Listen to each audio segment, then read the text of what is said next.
Eu sequer uso a palavra vítima, porque há um sequestro de significado da palavra, e aí quando você usa essa palavra, as pessoas levam para duas linguagens muito comuns na internet hoje em dia, que é vitimismo e mimimi, Sim, né? E, sim. e eu sempre digo mimimi é quando você está desconsiderando a dor que não dói em você.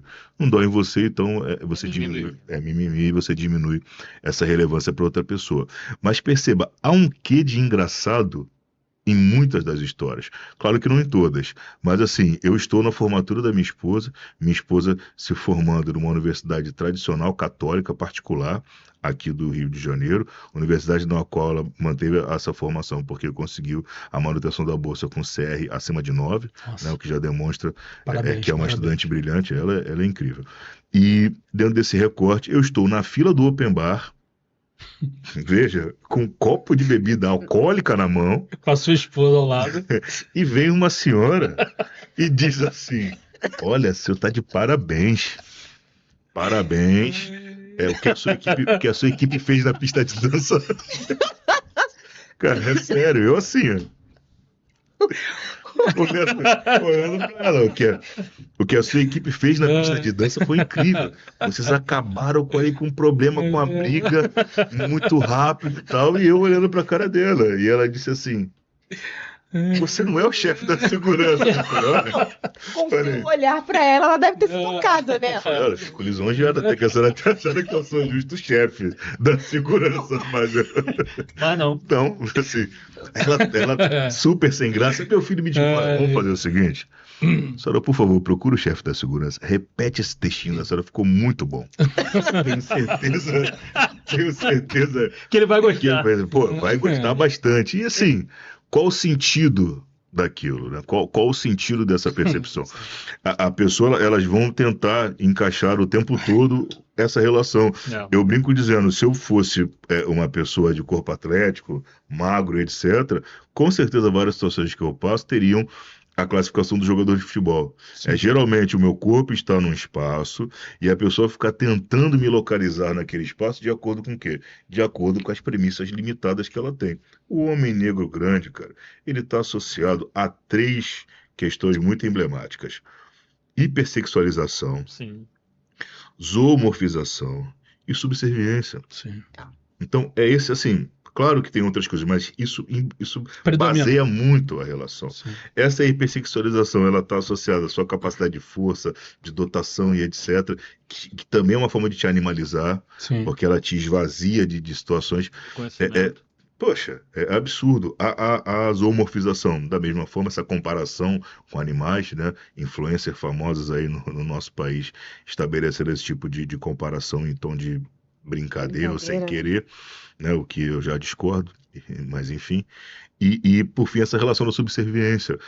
Perceba, nada contra os seguranças, né? Parece que tantas histórias que eu conto de ser comparado com segurança, parece que há um demérito na profissão. Não, não. Não é isso. A grande questão é, primeiro, vamos aos fatos. Ambientes com estrutura de segurança, eles têm uma premissa já fundamental, que é o uniforme. Caramba, uniforme. Há um modo de se vestir, há uma uniformização do profissional, né? Então, quem seria eu nesse contexto? O paisano, o segurança Sim. paisano, É o chefe, né? o agente Chefe, secreto, é o entendeu? chefe. Então, assim, por que essa referência? Essa referência é comum porque homens negros grandes são seguranças. Sim. E o que é o pior do processo? Por inúmeras vezes, pessoas já fizeram essa referência como se isso fosse uma vantagem romântica ou algo no sentido de, poxa, mas é porque as pessoas se sentem seguras perto de você. É por isso que elas falam que você é segurança. Totalmente o oposto disso.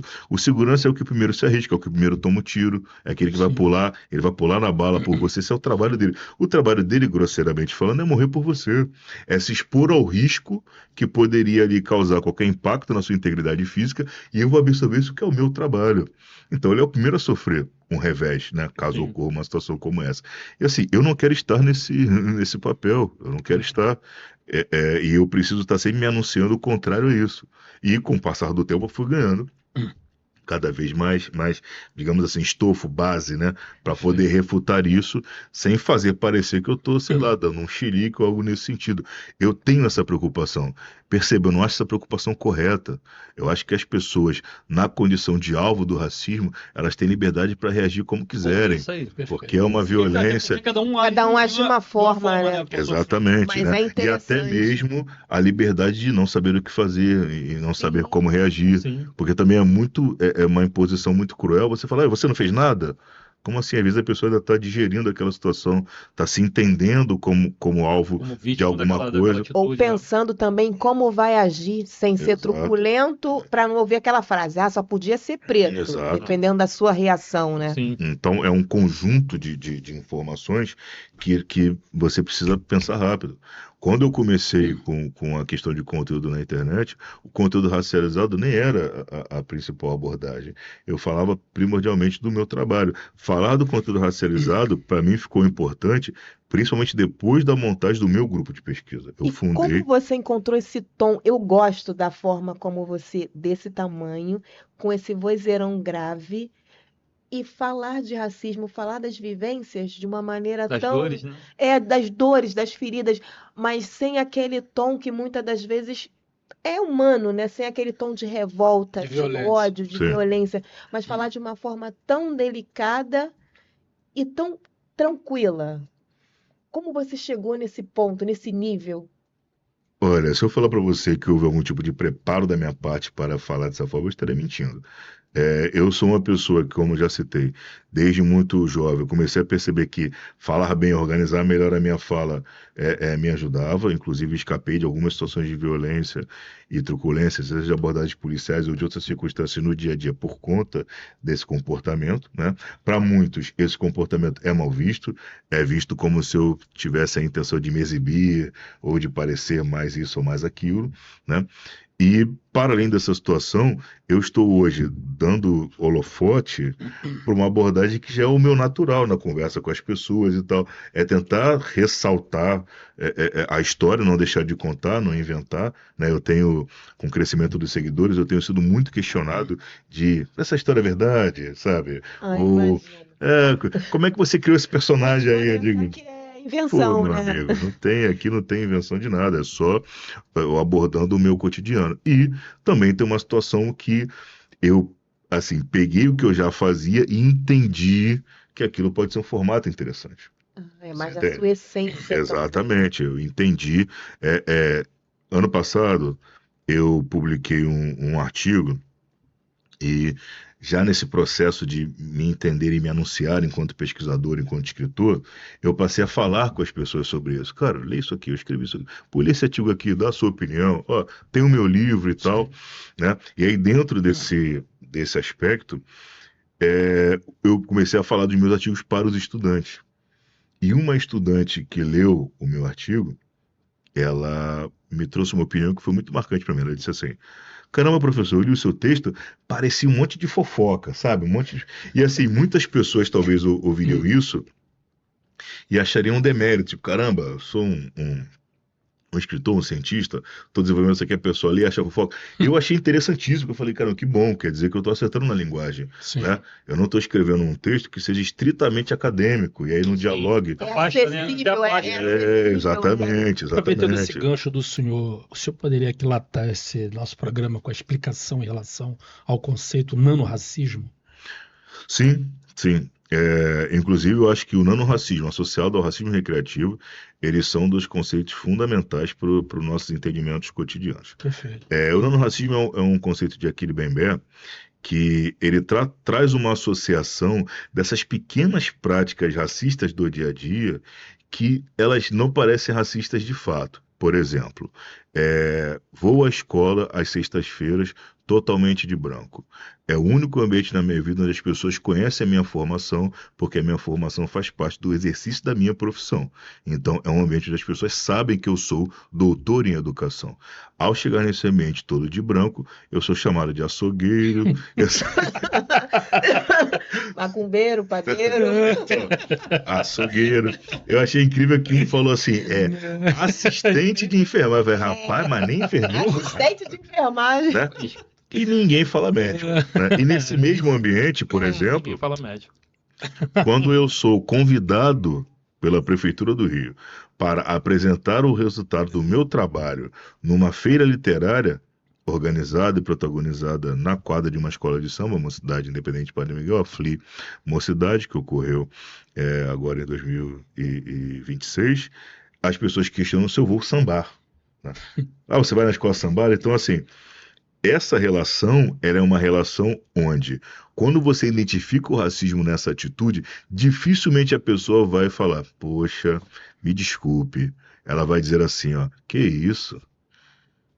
Nem pensei Eu nisso. nem pensei nisso, entendeu? Ai, Antônio, Olha, sabe o que surpresa. acontece? Isso aí, ó, o preto é o mais Vitimismo. racista que tem, porque ele vê racismo em tudo.